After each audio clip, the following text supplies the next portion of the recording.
नारा लगा देता हूँ साथियों, बहुत बड़े बड़े वक्ता है, संविधान की, जल जंगल जमीन की, ये बातें ये लोग करेंगे। मैं एक संदेश लेके आया हूँ, और ये जो प्रदेश में आपके सहयोग की बात है, अगले महीने से हम मीटिंगें के इसको बढ़ावा देंगे। और 31 अगस्त को मैं आज आमंत्रित कर दिया जाता हूं भवरदास को। 31 अगस्त को इस देश में टीएनटी जो जातियां हैं, मतलब जो विमुक्त अर्ध कुमंतु और कुमंतु जातियां हैं, जिन्होंने अंग्रेजों के खिलाफ लड़ाई लड़ी, 1952 में वो जातियां आजाद हुई, उनके ऊपर लगा हुआ टीएनटी एक्ट 31 अगस्त 1952 को होता है। हम 31 अगस्त 1952 को मुक्ति दिवस मनाते हैं। हम जयपुर में एक बड़ी रैली मुक्ति दिवस के रूप में करेंगे, और आप आइए मुख्य अतिथि के रूप में नेतृत्व कीजिए। जो भी हमारे कबीलों में योग्य होगा, हम उसका नेतृत्व स्वीकार करेंगे और उसके साथ में चलेंगे। ये हम आप लोगों से कहने आए हैं। और साथियों, अंत में एक नारा लगा के मैं अपनी वाणी को विराम देता हूं। मैं बोलूंगा, मान रहे सम्मान रहे, आप बोलोगे भील प्रदेश का नाम रहे। मान रहे सम्मान रहे, मान रहे सम्मान रहे।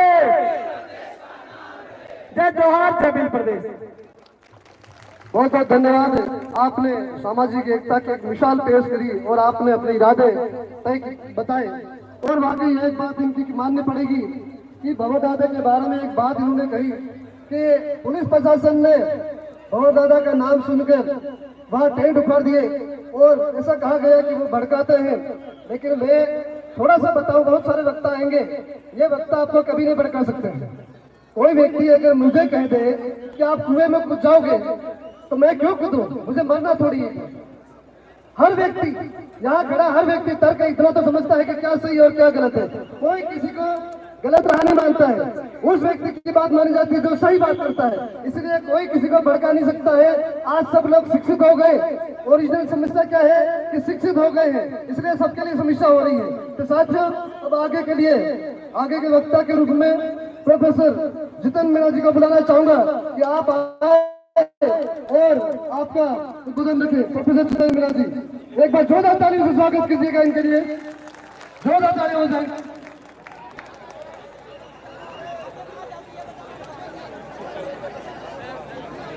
जोहार भील प्रदेश।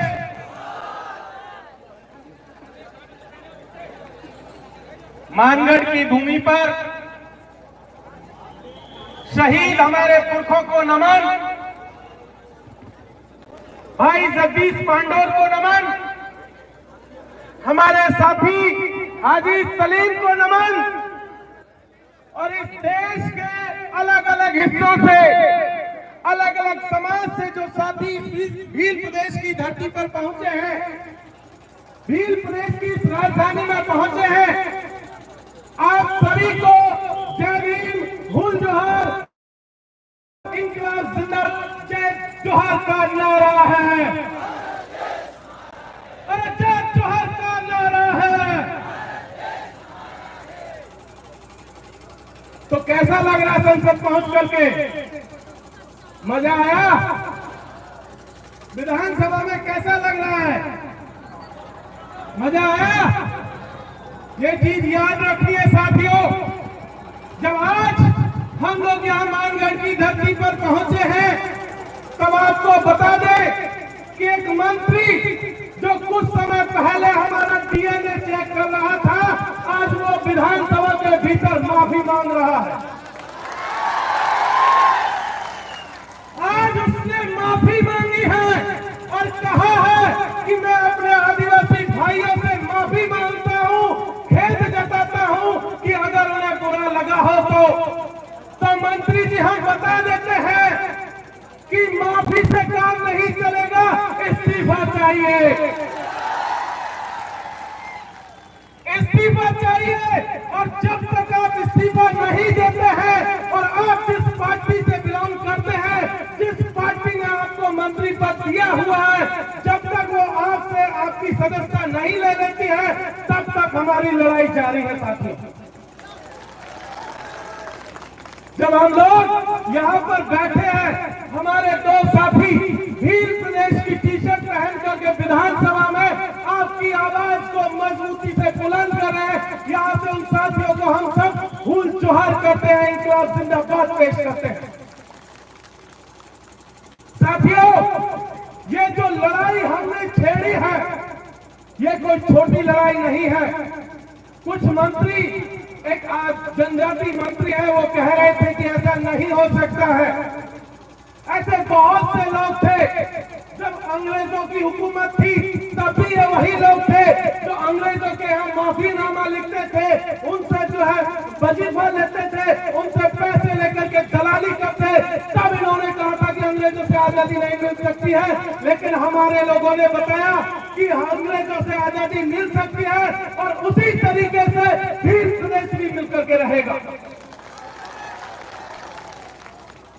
ये बात यहां से इसलिए कहना जरूरी है कि मांग कोई आज की और कल की नहीं है। हमारी मांग पिछले हजारों सालों से जो टेरिटरी बनी हुई थी, पिछले हजारों सालों से जो हमारी व्यवस्था बनी हुई थी, उस व्यवस्था को फिर से कायम करने की मांग है साथियों। हम लोग सिर्फ हिल प्रदेश में रुकने वाले नहीं है।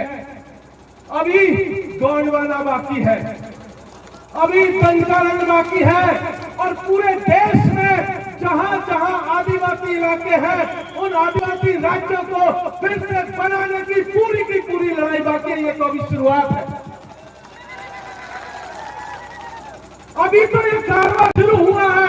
अभी कुछ दिन पहले हम छत्तीसगढ़ गए थे, कुछ दिन पहले हम प्रदेश गए थे, झारखंड गए थे, मध्य प्रदेश और पूरे अलग अलग हिस्सों में जा रहे हैं। जिस तरीके का प्यार हमें यहाँ मिल रहा है, सेम उसी तरीके का प्यार और सम्मान हमें उस इलाके के लोग भी दे रहे हैं। इसलिए ये लड़ाई को हमें मजबूती से लड़े जाने की जरूरत है। हमारे जो साथी विधानसभा के भीतर हैं, हमारे सांसद जो राजकुमार जी संसद के भीतर हैं, जो लड़ाई संसद के पटल पर लड़ रहे हैं, उस लड़ाई को हमें सड़कों पर भी जिंदा रखने की जरूरत है। उनकी ताकत हम लोग हैं और हमारी ताकत वो लोग हैं, क्योंकि प्रस्ताव हम लोग यहाँ से भेजेंगे। अभी मंत्री जी कह रहे थे कि ऐसा कोई प्रस्ताव सरकार नहीं भेजेगी, तो मंत्री जी आपको बता देते हैं कि आपके हाथ में कुछ नहीं है। प्रस्ताव मानगढ़ की जमीन से जाएगा और आपको मानना पड़ेगा। अभी तो सिर्फ 4 हैं विधानसभाओं के भीतर, 1 आदमी संसद के भीतर है। और अब जब ये हालत है, तो आने वाले दिनों में जब संसद में हमारे और लोग होंगे, विधानसभा में जो हमारे और लोग होंगे, तुमको क्या तुम्हारा बाप भी मानेगा। जो लड़ाई हम लोग लड़ रहे हैं, इससे पहले भी कुछ लोगों ने लड़ाइयां लड़ी थी। उन लड़ाइयों को याद करके लड़ने की जरूरत है कि किस तरीके का संकट आज की तारीख में हमारे ऊपर चल रहा है। कल मध्य प्रदेश में अनुसूचित जनजाति आयोग का जो आदिवासियों को वन अधिकार अधिनियम 2006 के तहत जो जमीनें मिली थी, वो जिनको मिली थी वो मिल गई, अब नहीं मिलेंगी।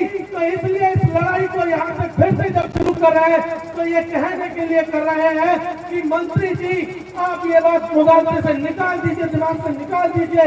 जो जमीन हमारी थी आजादी के पहले, जब तक वो पूरी नहीं मिल जाती, तब तक हम लोग लड़ते रहेंगे। अभी पिछले दिनों उन्होंने टाइगर रिजर्व प्रोजेक्ट के नाम पर राजसमंद में जमीन को लूटने का सिलसिला शुरू किया। पूर्वी राजस्थान में केवल धौलपुर में लूटने का सिलसिला शुरू किया। झारखंड के पलामू में लूट रहे हैं, देश के अलग अलग हिस्सों में वो जमीन को लूटने की कोशिश कर रहे हैं। तो हमें वहां के साथियों के साथ भी खड़े होने की जरूरत है साथी। इसके साथ साथ कुछ और काले कानून संसद में पिछले दिनों पास किए गए थे, चाहे वन संरक्षण अधिनियम कानून हो, चाहे वन्य जीव संरक्षण अधिनियम कानून हो। ये तमाम काले कानून जिनको सरकार हमारी जमीनों को छीनने के लिए लेकर के आ रही है, उन सब के लिए भी हमें सचेत रहने की जरूरत है। जहां कहीं भी आदिवासियों की जमीन को छीनने का कोई भी षड्यंत्र होता है, वहां आपको मजबूती से उठ खड़े होने की जरूरत है साथी। क्योंकि अगर हमने इस लड़ाई को अभी नहीं शुरू किया कि अलग अलग हिस्सों में जब तक हमारी जमीन इसी तरीके से लूटते रहेंगे। इसीलिए एक गाना, एक गीत बल्ली सिंह चीमा ने लिखा था जब उत्तराखंड राज्य को बनाने की लड़ाई चल रही थी। आज से लगभग 25 साल पहले जब उत्तराखंड बन रहा था, तब भी इसी तरीके की बातें चल रही थी कि उत्तराखंड नहीं बन पाएगा, झारखंड नहीं बन पाएगा। आपको याद होगा झारखंड के लिए हमारे पुरखों ने कितनी कुर्बानियां दी है। ये देश जब आजाद हुआ था और आजादी के 6 महीने भी पूरे नहीं हुए थे, तब खरसावा के भीतर, झारखंड के भीतर वहां के जो है हजारों आदिवासियों को पुलिस ने गोलियों से भून दिया था। लेकिन वहां के आदिवासियों ने वो लड़ाई लड़ी और उनको जो है लगभग 50 साल बाद जो है उनको अपना राज्य मिला। इसी तरीके से उत्तराखंड के लोगों ने लड़ाई लड़ी और वो लड़ाई लड़ी तो उन्हें राज्य मिला। तो एक गीत क्या करके मैं अपनी बात को खत्म करूंगा। वो गीत बल्ली सिंह चीमा ने कुछ इस तरीका तलक लुटते रहेंगे लोग मेरे गांव के। साथियों, ये याद रखने की जरूरत है, चाहे खेत हो, चाहे स्कूल हो, चाहे कॉलेज हो, चाहे सड़क हो, चाहे सड़क हो, जब तक हम लोगों को ये मशाले लेकर के आगे नहीं बढ़ेंगे, हम लड़ाई हम नहीं जीत पाएंगे। इसलिए इन तमाम चीजों को याद रखते हुए मैं आपसे एक वादा करने आया हूँ कि मैं पूर्वी राजस्थान से आता हूँ। पूर्वी राजस्थान के लोग आपको टकटकी लगा करके देख रहे हैं कि भील प्रदेश का कारवा जब मानगढ़ से जयपुर जाएगा, भील प्रदेश का कारवा जब मानगढ़ से दिल्ली जाएगा, तो वो लोग भी आपके साथ में आएंगे। पूरा का पूरा पूर्वी राजस्थान आपके साथ आएगा, पूरा का पूरा मीणा समाज आपके साथ आएगा। यही बात कहकर मैं अपनी बात को खत्म करता हूँ। बहुत बहुत शुक्रिया। जय जोहर का नारा है।